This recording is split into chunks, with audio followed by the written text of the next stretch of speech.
triple little score on the Z. Oh shit, 3 points. Look at that. LZ. LZ. Landing zone, I get it. Oh yeah. Suck this one. BB. Oh shit. Oh, yeah. Double word score too? Double word score. Oh, Right. shit. That shit. Guys, BBID's not a word.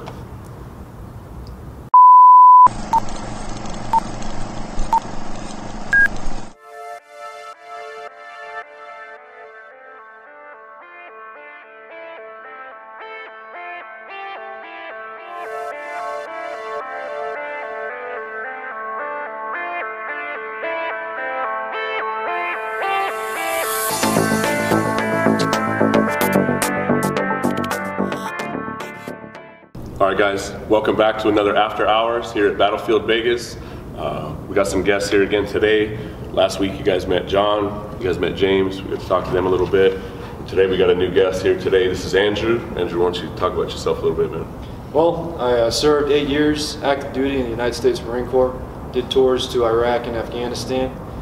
And since I've been out, this has been the easiest transition from hardcore infantry daily operations to running and gunning. Trying to be a civilian again, right? Yeah. You know, we actually talked about that quite a bit last week. Yeah. But all right, guys. So today we're gonna go back and forth about kind of what separates us here at Battlefield Vegas, what makes us the elite machine gun range here in the Valley, and we'll talk about some what separates us as far as gun safety, range etiquette. We'll probably just go into general etiquette along with that. But right now as we're getting started, we'll just take a quick break real quick, and when we come back, we'll get started. Hey everybody, Trevor at Battlefield Vegas here. Now, what's the best way to end your Vegas vacation? How about crushing a car with a tank?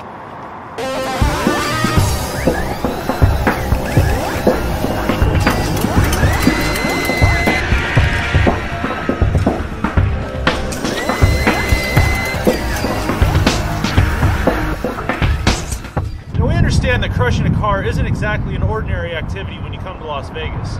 So rest assured knowing that we'll film it for you just so you can show it off to all your friends and family. The only thing that you need to do is choose between a British Chieftain Mark V and a Soviet-era T-55. But enough talk. Let's go ahead, get our armor on, and take a glimpse of what you'll be doing on your next trip to Battlefield Vegas.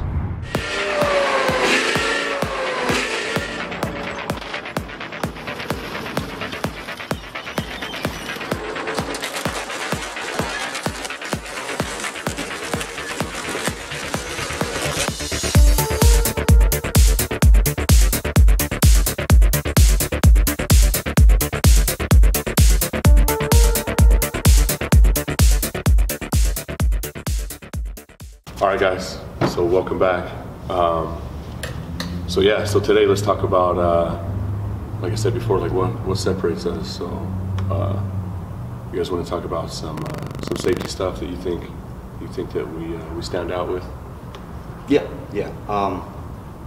We stand out with is we have a very, we get guys that come with like a military background, good weapons experience, and good training, and we have handled weapons where we're like, we're talking about earlier, like you're hopping over a wall with your rifle, you right. gotta, you're climbing off vehicles with rifles, or weapons or machine guns and whatnot, but also, instructing a customer that comes in that's never shot a gun for the first time. We do have a very concise standard operating procedure on how we execute things. Like if you're a right-handed shooter, we stand on the right-hand side, because customers are more generally, if they're right-handed shooter, will go like this, and we also watch the gun the whole time. That's key. We don't watch the target. If you're watching the target, you're wrong. You got to watch the gun, because any slight movement could be an issue. Absolutely, especially with handguns. Yeah, especially with handguns. Yeah. That's that one thing. Like with handguns, you guys have heard me harp on handguns many times. Yeah. If you're not within arm's reach of the handgun or closer, you're absolutely wrong, man. Like if you ever see somebody here staring at the ground or staring at the target when their customer's got a handgun, it's absolutely wrong. Absolutely. And the other thing is we're really good at policing ourselves up, because there's being the best range in town, we get a very large increase in volume, and we see guys starting to get a little bit smoke checked. Right. We'll cover down, send guys on break to go take 15 minutes to kind of get back to center, and then right back on it. Yeah, we had to learn that one, but Yeah. because the volume hit us so fast. Yeah, I remember. It was the summer last year. It just hit us like a boulder. It was like overnight, dude. We were the king shit, and people, we got people coming from all over the world that have never seen guns. I think like 80-something% of the people who come through our door have never seen a firearm in person. Right. I mean, you got people coming in from the UK, their police officers don't even carry firearms. Right. Japan, their police officers don't even carry firearms. Right. So their experiences is TV, movies, airsoft, and video games. Right. So we got to kind of be that buffer to where we're like, hey, this is. This is and when we were new, I first started really noticing a lot of that when, you go and you set a handgun on the counter and go to say something, and you get people that jump back because they think it's volatile. They think that thing's just going to start going off, and they don't understand. There's certain safety aspects, or they don't understand guns because, like you said, they've never even seen it before, or when they have seen it, they've been in movies where somebody drops a gun and it goes off or starts shooting things up. And when they come through the doors, everything's compounded. They can actually hear it. They can say, "Wow, this is real. Right. This is not." And this every time when we're done firing, it's like, well, now you know what it's really like.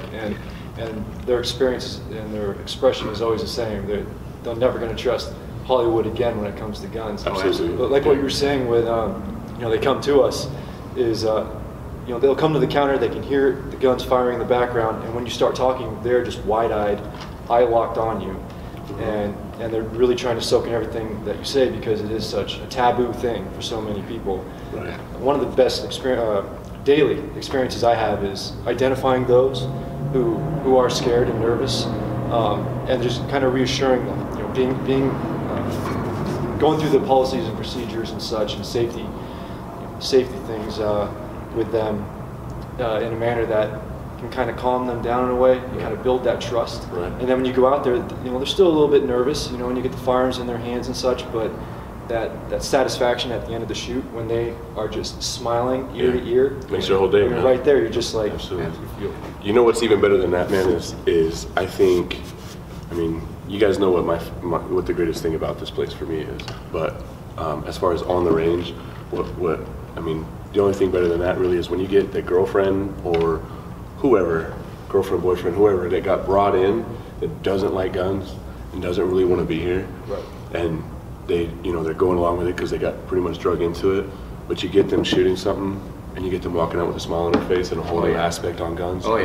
That's like that puts the biggest smile on my face, like walking out smiling with them. Yeah, it's great. I generally, the ones I come in very nervous, I'll have them go first.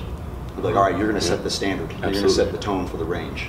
Okay, and I do reiterate, and they do see it because like, hey, I'm going to be with you every step of the way. Right. Even with their they're shooting an MP5, they got their elbows on the bench. They're going to feel that hand on their shoulder.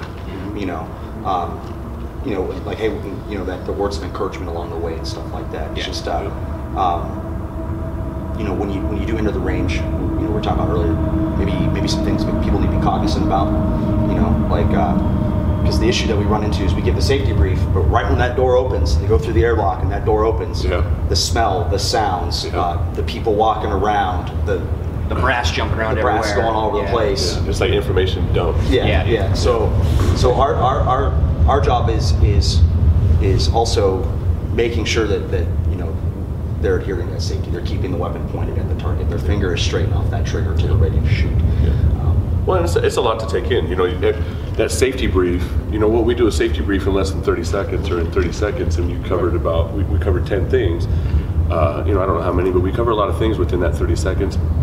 You still have to be there, and it's the same thing as like when I'm working with a customer and I'm explaining to them, like, all right, make sure your hands all the way up here. You want to make sure that your fingers are this way, your thumbs are this way, and reach out. And then I'll stop. Like, you can just see him just kind of going, I don't know what you just said, and I'll tell him, like, all right, I'm going over this now, and I'm going to go over it with you when you're getting ready to shoot, so that you don't have to worry about memorizing all of this. It's just we're going over it, and we'll go over it again. Yeah, and then it's the way you set them up too has a lot to do with it. Mm-hmm. I don't just be like, all right, man, so right hand here, left hand here, cheek here, line up these sights, and here you go, you're good to go. Yeah. I get the gun set up to where I have control of all the firing mechanisms, and I'm last ditch resort. I have that weapon in a certain position to where I can control it. And then if they come up there and they do the Ricky Bobby, I don't know what to do with my hands. Right. Then I can go, okay, brother, the right hand's gonna go up here. Yeah, All right, and absolutely. put your finger across the back of my hand. All right, cool. Left hand's gonna go up here, and I'll actually push them against the gun, and I'll get them set up. And then once I feel that they're good, all right, man, right there, I'm here, I got you. Whenever you're ready, line up those sights, let her rip. Yeah. And that's the thing. It's I'm not trying to belittle them. I'm not trying to insult their intelligence or anything. But there's just some people, like I said, just sensory overload. Just suddenly this craziness is going on. Yeah. I've never fired a gun in my life.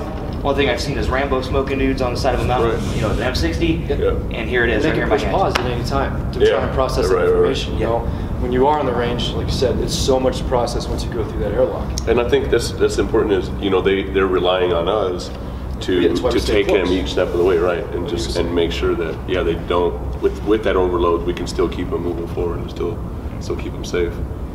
So, awesome guys, awesome, I like it, I love it. So let's take another break real quick, and get a refill on my soda pop, and we'll sit back down. Someone drink orange. Lock and Load is your reliable source for firearms and accessories sales. We are located on the corner of Eastern and Serene in the same plaza as Gold's Gym and Denny's, right near the Eastern and I-215 exit. Offering semi-automatic rifles, handguns, ammunition, magazines and pouches, reloading supplies, tactical gear, optics, suppressors, and more. For more information, call Lock and Load today at 702-360-GUNS or visit lockandloadgunstore.com. All right, guys. So welcome back from that nice little break. We right now let's go over some things. I got three of you here. Let's go over three most important points you guys want to make as far as on the range. John, why don't you start? Just keep that gun pointed at that target down there at the end of the range. Regardless what happens, you don't want to take the gun and turn it sideways or flip it up or nothing. Keep that gun pointed towards that target. And if you have a problem, just set it down, still point it towards that target. That's big. I'll say too, don't take it personal if you're at the range and you don't realize you're doing something. If somebody gets their hands on the gun and starts kind of adjusting you, don't take it personal. It's a safety thing. Nobody's going to try to debo you here. If I don't know if that's an American term, but some American movie terms. But nobody's just trying to bully you around. They're just keeping everything safe. But like you said, we see a lot of little things like that we definitely need to put that out there to always keep it pointed down range. You got Jen? The other one I got is you need to keep your fingers straighten off that trigger until you're lined up on that target ready to shoot. Absolutely. It's funny, I get a chuckle out of it, but if I pin your finger along that slide or that part of the weapon, and put a little pressure on you, don't take it as, like we were saying, personal, because I'll adjust your hands on whether it's the rifle or the pistol or submachine gun, and I'll pull your finger out of the trigger well, and I'll put it on the side, and then you'll want to put it right back in. So just keep it straighten off that trigger until you're all set up and comfortable and lined up ready to shoot. It's definitely a habit. Yeah. It's definitely a habit that, we all have. You'll see any of us pick up a gun and that's the first thing we do is go high. Yeah. And it's just natural to go for that trigger. So there's definitely something, it's worth, like I said, it's a habit. You got to practice it's nothing that we take personal when people keep going for the trigger. We don't get upset about it because it does take practice. Absolutely, yeah. Hollywood. Andrew. And treating every weapon as if it was loaded.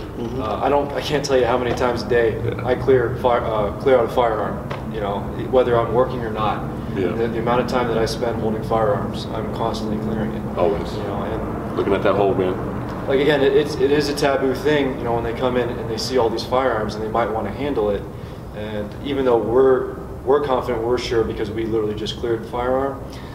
It's something that you don't want to handle unless you know the proper procedures. When we hand off weapons to each other, we clear it, they hand it over, and they'll clear it again. I know. It's just natural to us. It almost seems like maybe it's just, it might be too much to some people that You take ownership don't of the have weapon. that. Exactly. So you're taking ownership of it. And I've explained this to many people. You're not going to go to a gun store and ask to look at a gun where the guy behind the counter doesn't look inside the hole and look down inside there, clear that weapon properly before he hands it to you. And whether you just grab it with 2 fingers and look at it like this and hand it back to him, he's going to look again because it's just habit, man. Like you just said, man. It says it may sound silly, but we don't even think about it. When when you pick up a gun, you're looking everywhere you're supposed to look every time. I don't care if you just did it and showed it to me. I'm like, yeah, I can see that it's clear, thanks. And then I'll look at it, and I mean, that's just how it is. I got handed a paintball gun one time, and it was just to look at. I wanted to clear it before I actually looked at it, and I couldn't figure out, how to properly clear this paintball firearm. So it's so like ingrained into our, absolutely, it is habit. And what's better? Just like the finger. What's better is safety or compliance? Maybe you've got some smudge on your glasses or something you can't see properly, and I watch you clear that gun, and I watch you go through the motions, and maybe that little smudge is right there on that spot, and you don't see that round sitting in that chamber. Yeah. You hand it to me, my glasses are clear, I'm fresh-eyed, I see it, oh man, it's better that I catch it than it ends up going down the line and an accident happening. Yeah, so we just absolutely. keep that bad boy straight. Absolutely, always. And another thing, so like you said before, no matter what happens, so whether gun's clear or not, no matter what happens, we always want it downrange. Always treat it as though it is loaded, whether you just cleared it yourself or not. You always treat that gun as if it's loaded. We don't ever mess around and point guns at people. It's why one of the things that we always say, like when you're taking pictures, don't point it at the camera. Don't ever point that gun at something that you don't want to put a hole in. And another way of doing that is keeping your finger off the trigger. Whether you're pointing it at something or not, it always stays off the trigger. So those are three excellent points, guys. And even in the Marine Corps, you have oversight at the firing ranges. There's an instructor that's walking up and down the line. Obviously, the training level is a lot higher than someone who's never fired a gun before. Right. So when you come here, it's the same thing, except we're just a lot closer. Absolutely. And we understand that there's a lot to process. That's why we're right there. Right. You get past the jitterbug and you start to have fun. Some things might go awry. Right. We're right there to make that change, that adjustment. And again, it's all about doing a team thing from the minute we give you the safety brief till we take you back to like what you said before is you like to hide that safety aspect into making sure that the people are having fun. Right. You were saying something about that. People could walk in there and say, man, this looks like a lot of fun. You take one of us and we go in there and we the fun thing is definitely there, but we'll be able to identify all the safety features that's going on. So we don't ever let our guard down on safety, but we've learned how to process how to conduct all our safety checks, even during firing, while we can enjoy having the shoot with them. Right, and let the people still be excited and still, we don't take away the fun aspect of it at all. And if you listen to a lot of our safety briefs, we harp on the safety aspect, but we'll throw jokes in there to let you know, hey man, this is going to be fun, you're going to have a good time. Right. We're here to have fun, you're spending good money to have fun, we're going to make it fun, but here's the safety thing, Rambo pictures, no selfies, selfie sticks, whatever. Right. Jeff makes some silly jokes about selfies out there, right? The jokes will be there, but it'll be said with a stern face to enforce the safety aspect of the operation of firearms. And that should also boil in some etiquette maybe, or in terms of from the time you come in to the time you leave the range. There's some things that will make you have a good time, but also will make it go smoother and also safe. Right. Like for example, and like I said, I'm not trying to badmouth our customers. Really appreciate you guys coming in, especially because we're going to have you guys firing for the first time, and we're breaking that plane. Like you have to respect the weapon. Like okay, this is cool, but we're getting a safety brief. You don't need to be text messaging. This is very important to us. Put the phone away. Just give us that common courtesy, and also it's just we want you to make sure that everything that's going to happen on that range. We're finger off the trigger, weapon down range, and then once you're on the range, customers need to realize that this is not a Hollywood movie. You can't hip fire the weapon. You got to shoulder the weapon and move into it. Right. Yeah. So. Yeah. No matter how cool you think it is or how much fun you think it is, you're still gonna have fun with that up against your shoulder. It's just a no-go. Right? You can't. We're not shooting anything from the hip here. It's all part of ensuring that safety and fun all together. Absolutely. And ask questions. I mean, there's a time to ask questions after the safety brief, and we know there's a certain time limit. Like in the Marine Corps, they say if you can't tell the Marines what you need to say in 15 minutes, you're going to lose them. And we understand that when you're coming in here, it's kind of borderline chaotic just because it's all these new elements that you're being exposed to. So we understand that we're going to try and hit those major points, and then we're going to make those adjustments later. Yeah, absolutely. And I mean, everybody sitting here has been doing it a long time. We know exactly what we're looking at and how to go. How about some other do's and don'ts? You guys have some? No horseplay, man. We're busy watching the shooters on the line. We're busy up there handling weapons and fire and ammunition and stuff like that. We don't need you guys wrestling and causing a scene behind us. Right. You know, if you're kind of nervous, you're kind of antsy, I understand, man. It's something cool, interesting, awesome. Just kind of keep yourself maintained for a few more minutes. We'll get you on the line. We'll get you doing your thing. Yep. But no, don't try to be Rambo. Don't do no combat roles. Don't be trying to, like, you know, DDT nobody on, you know, because that's a one-way ticket off that range. Yeah. You're causing a safety issue. You're causing a distraction. You will get kicked off. You will not get a refund. Yeah. We will end your trip very quickly and abruptly if you do silly things like that. We're not asking you not to have a good time. If you want to high-five each other when you're done shooting, Yeah, absolutely. take High pictures, fives, hugs. You know, yeah, bro, that was being, awesome. Being loud and excited, Yeah. there's nothing wrong with that. You'll hear us yell, "Yeah, hey, that was awesome, dude." We you know? get, it doesn't get old. We don't get tired of it. So, like, Yeah. you know, we still get just as excited and get loud too. It's just it's those extreme things. Like, I mean, it sounds like a joke, but the combat roles. Yeah. There's a reason we just talked about that. Yeah, and then the other thing that would also help y'all a lot is I say this to customers every single time, because I see a lot of this with pistols. They got their back arched, they're like this, they're scared, or same thing with rifles, they're back here like this. If you have your back arched and you're like this, or with the rifle, you're gonna have a harder time controlling that weapon. Like I tell customers, like, you ever watch a boxing match or MMA fight, boxers don't fight with their backs arched like this. They're square up, they're leaning into the gun. Same thing, if you come up all the way to the bench, put your hips up to the bench, nice wide stance, lean into it, come out, you're gonna have better control of that weapon, you're gonna get better hits on the target, and same thing with the rifle. Here, all the way on. Yeah. You know, lean into it, put your weight behind that gun. It's funny, no matter how far back this way you're leaning, or how far this way you're leaning, you're not any further away from the gun. Yeah. So it's leaning back here. You just less accurate. It's a lot safer and a lot more fun when you're hitting the Less target. malfunctions. Right. Absolutely, less malfunctions. And your body can't, when you lean back, your body can't recover from the recoil. Right. Right, So what we're that trying makes to do that like is- leaning on you and You see, there are Hollywood movies where there are some good body positioning under firing. When you see them firing and they're moving, they're always forward because they're going to come up, they're going to get off the trigger, go back down, reacquire that sight, recover from the recoil, and get right back, send it down range. Yeah. And another one is going back to that weapons on target. You'll see it, customers will be squared up, especially pistols are a big one. Squared up on that target, they'll engage a couple times, and then for some reason, they either want to turn the gun sideways to take a look at the make, model, and serial number, or what they'll do is they'll do these exaggerated Olympic overhead, 1914, one-arm pistol qualification modification. No, you don't need to do that, man. Yeah. Get that first round off. If you don't like it, you're not comfortable.